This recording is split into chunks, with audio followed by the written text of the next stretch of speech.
there are two Boeings that crashed, and due to a particular mechanical malfunction.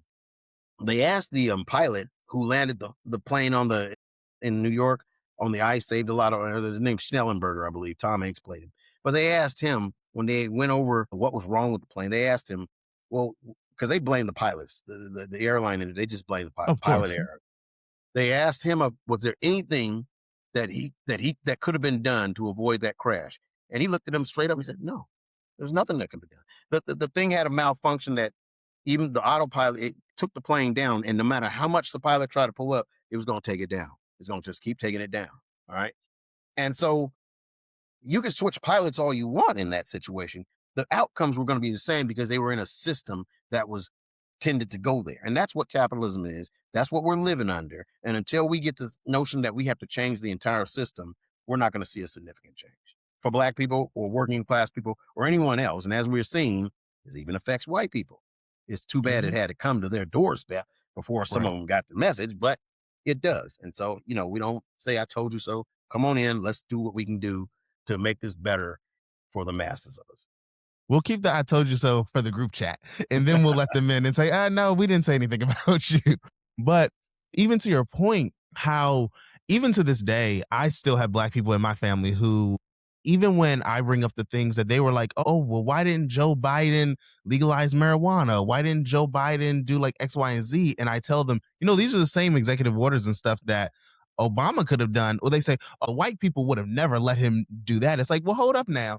How do we think that so in my mind, I take that and say, so Black people will never have anything because it'll always be white people in the country.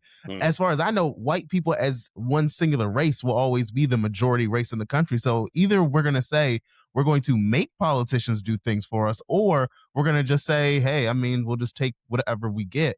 But even to that point, how you have Black, or what do you say to Black people who see it as kind of a can't make but so much noise? Because if we do, things will get worse for us. And you think to the people who demonize Dr. Cornel West because he called out Obama. You think to the people who criticize. It's hard. It's hard to think of civil rights leaders who call out Obama and the establishment because of how many of them have become the establishment when you look at people like Angela Davis, when you look at people like, who is it? Elijah Cummings, John Lewis, how they kind of went into this like political machine of theirs. But what do you say to Black people who see it as like, well, these are our heroes. We cannot criticize them because whether we see them making change or not, they're obviously doing something for us. Well, two things. First, the psychological of Obama's election, I don't think that could be dismissed. I do think that young people seeing that a Black man could rise to that level, there's something to be said for that in terms of you can do it too. But that's on an individual and maybe to some degree a group level. But acknowledging that doesn't mean you give them a pass on material returns.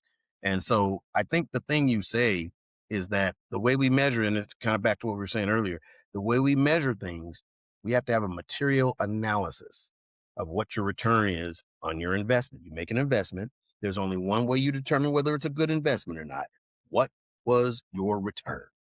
Period. What was your return? And we live in a material capitalist society. So what was your material return? And if you can cite your material return, okay, fine.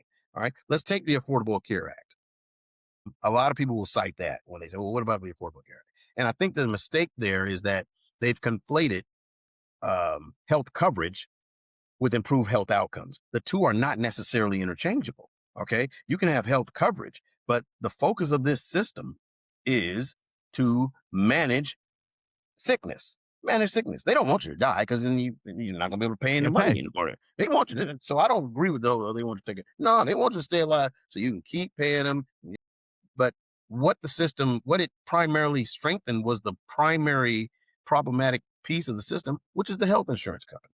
For example, it raised the age in which parents could have their kids on health insurance. And I know this because I'm in education, and we would have children who were on the health insurance, but their grades dropped. So the grades drop, they go on academic restriction, they can't go full time. Can't go full time, you're not eligible for health insurance. The primary thing they came in and said is, well, I need to stay on my health insurance, so I need to be full time. So we were in a bag where if I let them go full time, even though I know performance wise they haven't shown they're ready for this, Mhm. but I don't want them off it. So when Obama approved that, that took that away. They could stay on the health insurance altogether. So these are the young people who get sick least, and yet you'd have to pay now the family rate in your premium instead of the individual rate.